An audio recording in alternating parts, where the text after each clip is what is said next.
There is reportedly more than meets the eye with Hulk Hogan missing Saturday night's main event this past weekend on NBC. Ring of Honor World Champion Chris Jericho says that Tony Khan has offers regarding Ring of Honor having a TV deal on a streaming platform. An update on changes to AEW's presentation after signing a new media rights deal with Warner Bros. Discovery. Asuka reportedly is gearing up for a WWE in-ring return after recovering from injury. The MLS are to move their studio shows to WWE headquarters. Liv Morgan and Raquel Rodriguez could be in line for a big push on the road to WrestleMania. Pro Wrestling Noah officially vacate the GHC Tag Team Championships after Amasa's return to WWE. Maple Leaf Pro Wrestling announced their next event for March. Matt Hardy, one half of the TNA Tag Team Champions, comments on the ongoing PCO TNA situation that resulted in his departure from the company. And Big E is joining the MCU.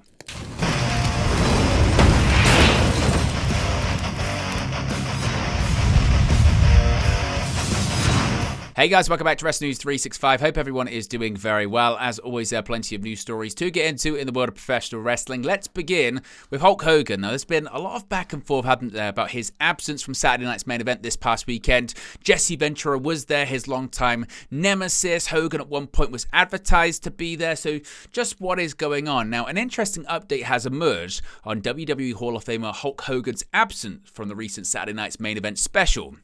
Despite being advertised for the January 25th NBC special, Hogan ultimately wasn't among the numerous legends who appeared during the live broadcast, while reports emerged ahead of the show indicating that Hogan was set to miss the special due to family commitments. Dave Meltzer now reports that there's more to this story than meets the eye, confirming that Hogan was definitely officially scheduled for the WWE show, despite his son Nick getting married over the same weekend. Meltzer noted the following on Wrestling Observer Radio, saying, quote, "There's more to the Hogan thing than meets the eye. I'm just not sure exactly yet what it is. I'm not saying that because it's suspicious. I'm saying that because I was absolutely told that there's more than meets the eye. That's the exact wording I was told.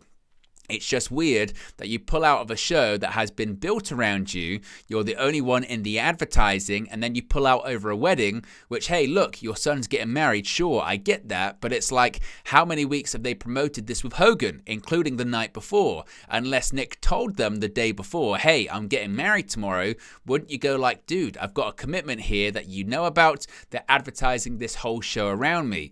There is something that doesn't meet the eye on this one. It doesn't pass the smell test. Either Hogan not telling them until the end, that's weird. Nick deciding to get married at the last minute, if that's the case, that's weird. It's weird.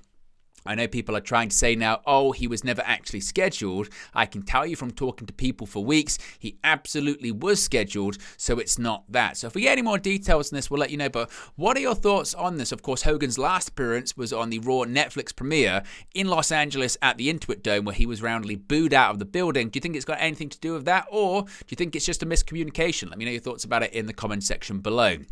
Now, Ring of Honor, just what's going on with a possible TV deal for the company that Tony Khan purchased back in 2022. Well, Chris Jericho is the reigning ROH World Champion and has made multiple appearances on ROH on Honor Club since winning the title. ROH on Honor Club has been on the Honor Club streaming service for 100 episodes, and Chris Jericho has opened up about potentially getting a TV deal in the future. He said the following, he said, quote, "I think the fact that Tony Khan, the Ring of Honor owner, put the title on me again is because Chris Jericho as the Ring of Honor World Champion, streaming platforms might pay more attention to it. I know Tony is working on that and has a couple of offers. I don't know if they are offers he wants. I think he wants to try and expand those offers. I am 1,000% sure that he will continue to work to get a streaming deal because when he sets his mind on something, he usually makes it happen. He has invested fully in the Ring of Honor brand and product. I have no doubt there will be a bigger platform for Ring of Honor at some point," said Jericho while speaking with Scott Fishman of TV Insider. Jericho last defended the ROH title against Matt Cardona at Ring of Honor Final Battle. Now, speaking of AEW and their media rights deals, January 1st, 2025 marked the beginning of a new era for the AEW company, as the company had a new media rights deal with Warner Bros. Discovery, and it officially began, as I mentioned, on January 1st. With the deal worth around $585 million, many people wondered heading into the new year where that money would go. And a recent report from Fightful Select has given some insight into what presentation changes have been made. The most notable change has been the use of pyro, which was being saved for pay-per-view events and major TV specials in the spring of 2024. However, this has only been used for Kenny Omega at the time of recording, but that could change going forward. The LED boards around ringside returned at the World's End pay-per-view and have remained since the turn of the new year after originally being shelved in the summer as they are reportedly expensive, hence why regular barricades are still being used on the side of the ring that are not facing the hard camera. Fightful's Sean Ross Sapp noted that he couldn't personally comment on how large or busy the company's merchandise stands have been in recent months.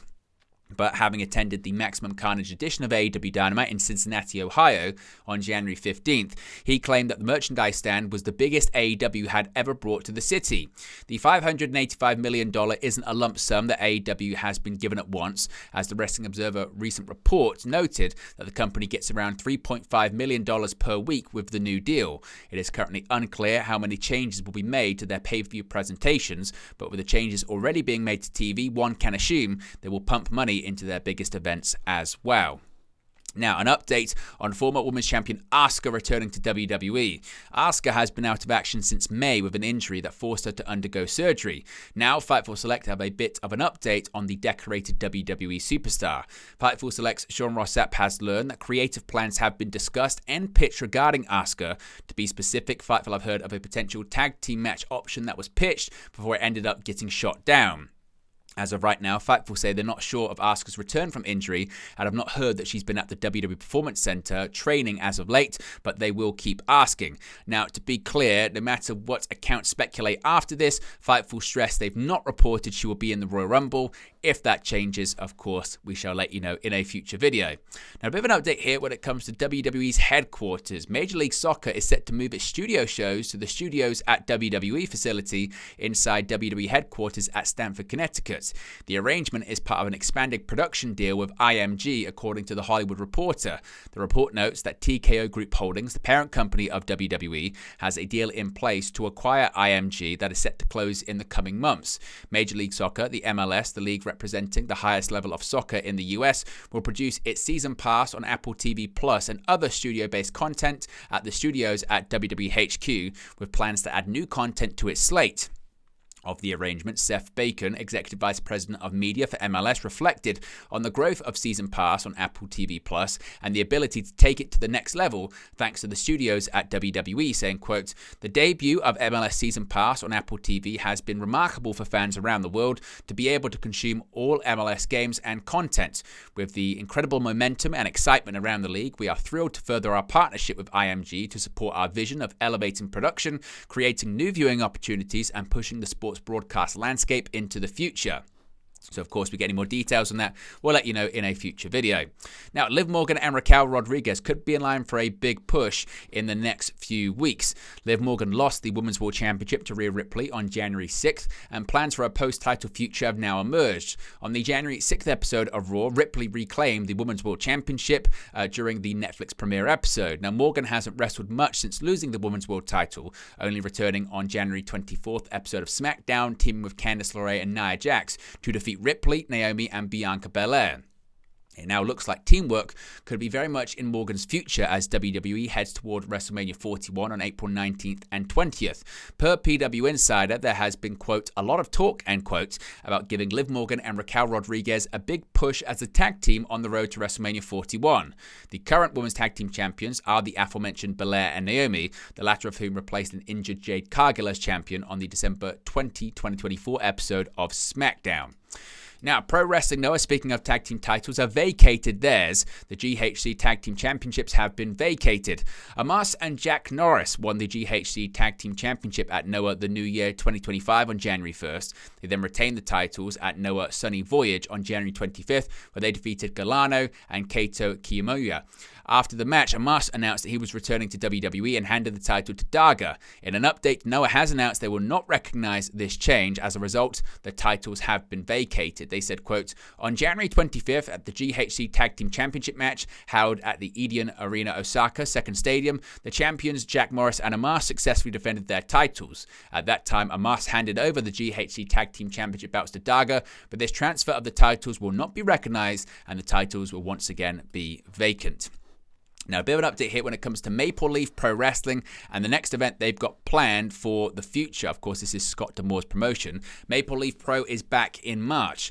According to the promotion's Eventbrite page, Maple Leaf Pro Wrestling will be returning to the St. Clair College in Windsor, Ontario, Canada for a pair of events titled Mayhem on Friday, March 14th and Saturday, March 15th. The news was first reported by PW Insider. The Eventbrite page also states that tickets for both events will go on sale on Monday, February 3rd. This will be the first pair of events from Maple Leaf Pro Wrestling since the promotion's two-day forged an excellent show back in October 2024. Streaming live on Triller TV, those shows featured the likes of Josh Alexander, Athena, Konosuke Takeshita, Mike Bailey, Giselle Shaw, QT Marshall, and Miyu Yamashita. As of the time of recording, no other details about the promotion's upcoming events have been revealed. Now, PCO and TNA. This was a big story last week, and Matt Hardy has commented on the issues between PCO and TNA Wrestling.